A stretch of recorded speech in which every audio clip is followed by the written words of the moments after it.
বাংলাদেশের মানুষ কিন্তু বাংলাদেশের সশস্ত্র বাহিনীকে নিয়ে সবসময় গর্ববোধ করে।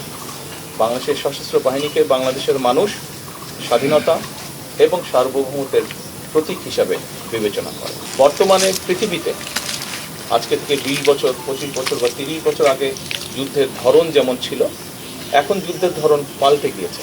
আমরা চাই আমাদের যেটা লক্ষ্য, আমরা যেটা আশা করি, আমরা যেটা চিন্তা করি, সেটা হচ্ছে যে ইনশাল্লাহ ভবিষ্যতে একদিন বাংলাদেশের সেনাবাহিনীর প্রশিক্ষণ বলুন, বাংলাদেশের সেনাবাহিনীর আর্ট বলুন, বাংলাদেশ সেনাবাহিনীর এক্সপার্টিস বলুন, সব নিয়ে পৃথিবীর বিভিন্ন বড় বড় জায়গায় আলোচনা হবে। তারা গর্ব ভরে বা তারা কেউ কেউ হয়তো হিংসার দৃষ্টিতেও বাংলাদেশ সেনাবাহিনীকে কথা বলবে। আমরা সেই দিনের অপেক্ষা করছি। সেনাবাহিনীর একটি মূল বিষয় হচ্ছে প্রশিক্ষণ, আরেকটি মূল বিষয় হচ্ছে চেইন অফ কমান্ড।